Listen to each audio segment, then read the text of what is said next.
जय हिंद। नमस्कार साथियों, आप सभी लोगों का मोस्ट वेलकम है आज के इस नए क्लास में। साथियों, आज के इस क्लास में हम सभी लोग जो है पढ़ने वाले हैं बीएसएससी कार्यालय परिचारी भर्ती 2025 के एग्जाम के लिए मोस्ट इम्पॉर्टेंट प्रीवियस ईयर के क्वेश्चन को, जो कि साथियों आपके बीएसएससी कार्यालय परिचारी भर्ती 2025 के एग्जाम के लिए काफ़ी इम्पोर्टेंट है। तो आप सभी लोग जो इस क्लास को बिल्कुल अच्छी तरीके से लास्ट तक देखिएगा और इस क्लास में दिए जाने वाले सभी प्रश्नों को साथियों आप अच्छी तरीके से जरूर याद कर लीजिएगा, जिससे कि आप अपने एग्जाम में सभी क्वेश्चन को आसानी तरीके से बना पाएंगे। तो चलिए साथियों, क्लास को स्टार्ट करते हैं। उनसे पहले यदि आप इस चैनल पर पहली बार जुड़े हैं तो साथियों आप जो है इस चैनल को सब्सक्राइब कर लीजिए और सब्सक्राइब करके आप ऑल नोटिफिकेशन को जरूर ऑल पे दबा लीजिएगा, जिससे कि जब भी क्लास स्टार्ट हो सबसे पहले क्लास का नोटिफिकेशन आपके पास पहुंच सके।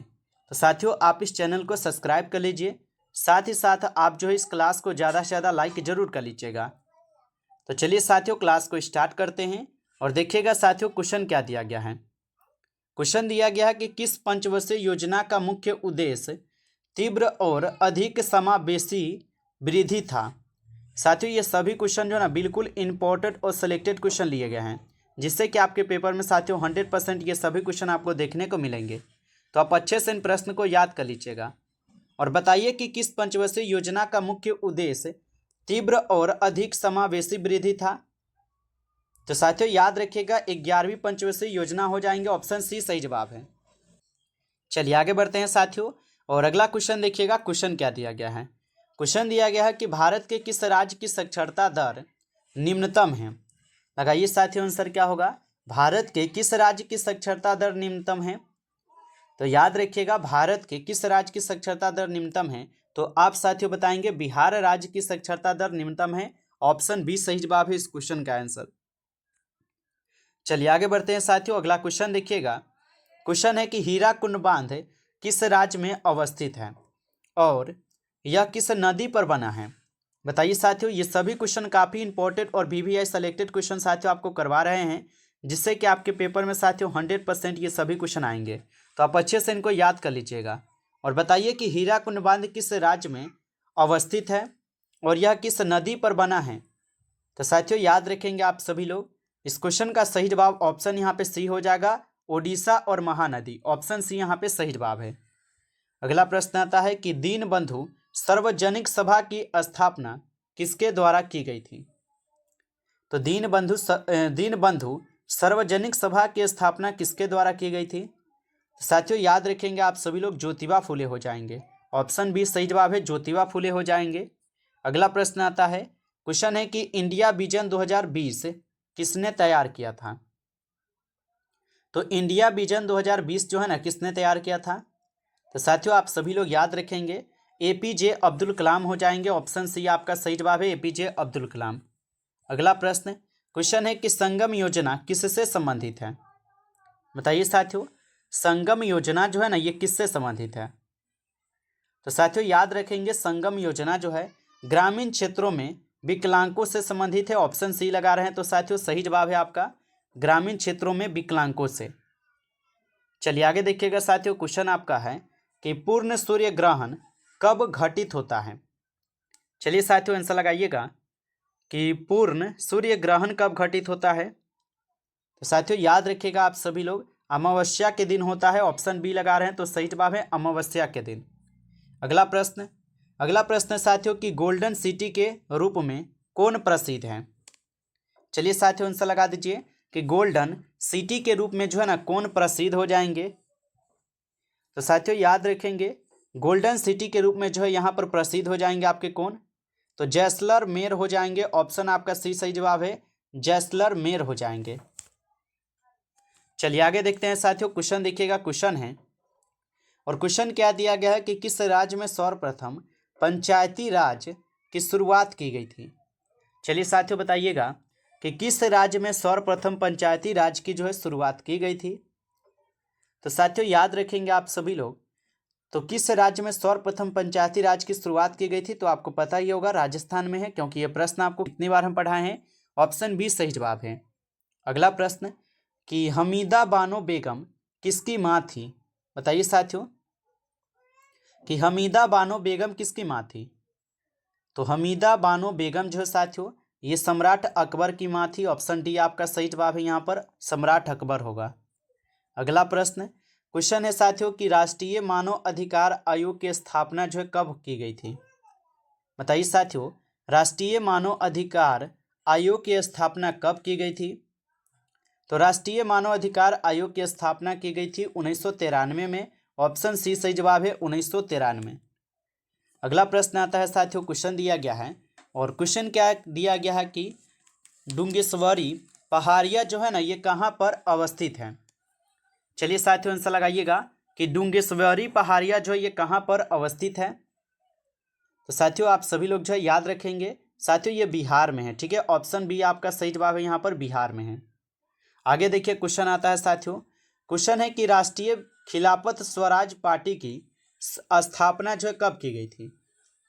तो राष्ट्रीय खिलाफत स्वराज पार्टी की स्थापना कब की गई थी। तो साथियों याद रखेंगे राष्ट्रीय खिलाफत स्वराज पार्टी की स्थापना जो है 1923 में की जाती है। ऑप्शन सी सही जवाब है, 1923 में। अगला प्रश्न आता है साथियों, क्वेश्चन है कि भूटान की मुद्रा क्या है। बताइए आप लोग कि भूटान की मुद्रा क्या है। तो भूटान की मुद्रा जो साथियों आप सभी लोग याद रखेंगे क्या हो जाएंगे। तो यहाँ पे इस क्वेश्चन का आपका सही जवाब जो है ऑप्शन डी हो जाएंगे। ऑप्शन डी को आप सही जवाब कीजिएगा। आगे देखिए साथियों क्वेश्चन है, क्वेश्चन दिया गया है आपका कि नीति आयोग का पूरा नाम क्या है। चलिए बताइए साथियों यहाँ पर आंसर क्या होगा कि नीति आयोग का पूरा नाम क्या है, आप लोग बता दीजिए।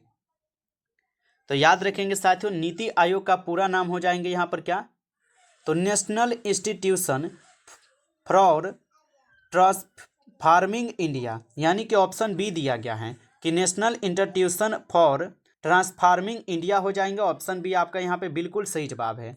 अगला प्रश्न आता है, क्वेश्चन है कि सतत विकास लक्ष्य के अंतर्गत कितने लक्ष्य निर्धारित किए गए हैं। साथियों अभी तक आप इस क्लास को लाइक नहीं किए हैं तो आप इस क्लास को एक बार ज़्यादा से ज़्यादा लाइक जरूर कर लीजिएगा।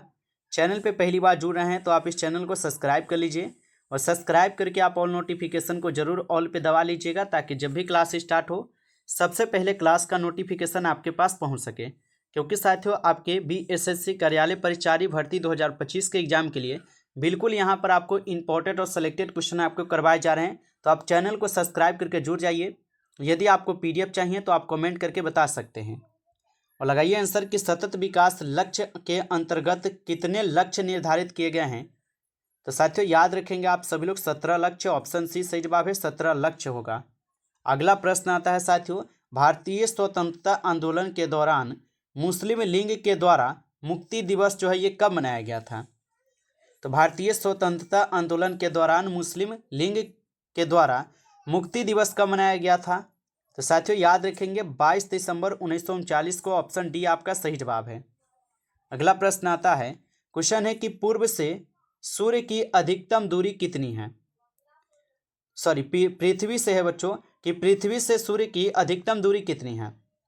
तो पृथ्वी से सूर्य की अधिकतम दूरी कितने हो जाएंगे, तो आप बताएंगे 152.1 मिलियन किलोमीटर। ऑप्शन यहाँ पे आप लोग का सी सही जवाब है इस क्वेश्चन का आंसर।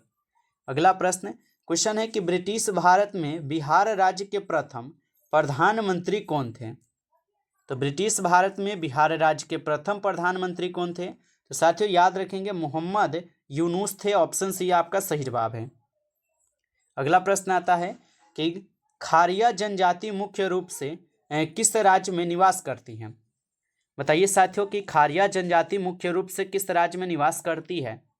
तो याद रखेंगे खारिया जनजाति जो ये मुख्य रूप से किस राज्य में निवास करती है, तो आप बताएंगे झारखंड राज्य में। ऑप्शन सी सही जवाब है, झारखंड राज्य।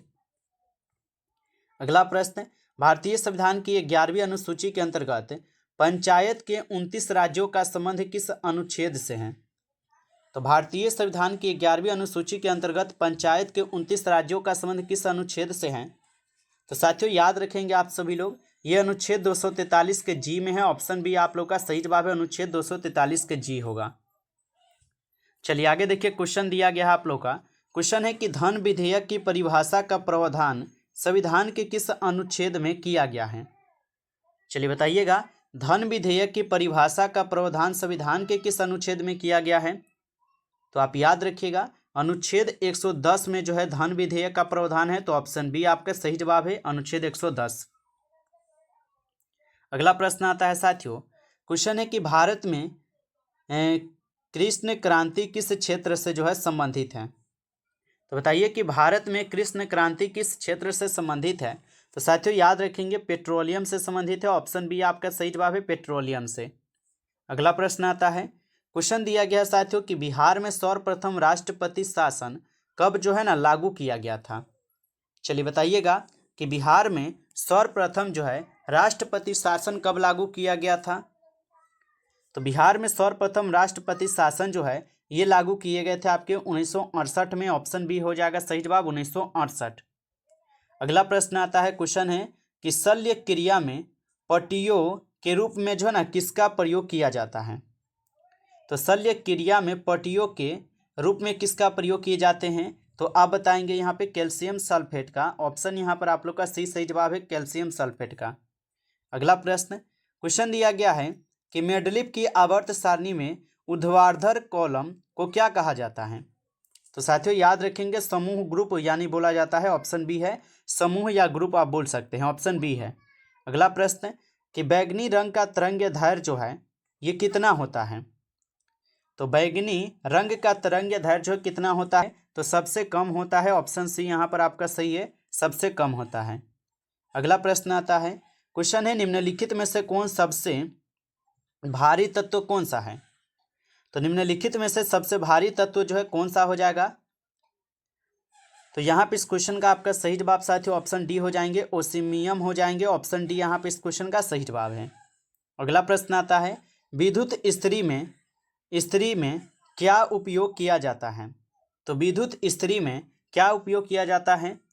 तो याद रखेंगे नाइक्रोम के तार का उपयोग होता है। ऑप्शन बी हो जाएगा सही जवाब, नाइक्रोम के तार का। नमस्कार साथियों, इस क्लास में टॉप 30 क्वेश्चन थे जो काफ़ी इंपॉर्टेंट क्वेश्चन थे। ये सभी क्वेश्चन आपके एग्जाम के लिए। साथियों यदि आपको ये क्लास अच्छा लगा हो तो आप इस क्लास को जो है ज़्यादा से ज़्यादा लाइक कर लेंगे। चैनल पे पहली बार जुड़े हैं तो आप इस चैनल को भी सब्सक्राइब कर लीजिए और सब्सक्राइब करके आप ऑल नोटिफिकेशन को जरूर ऑल पे दबा लीजिएगा, जिससे कि जब भी कोई नई क्लास हो सबसे पहले क्लास का नोटिफिकेशन साथियों आपके पास पहुँच सके। तो आप इस चैनल को सब्सक्राइब कर लीजिए। चलिए फिर मिलते हैं आपसे एक नई टॉपिक के साथ नेक्स्ट क्लास में। तब तक के लिए जय हिंद, जय भारत।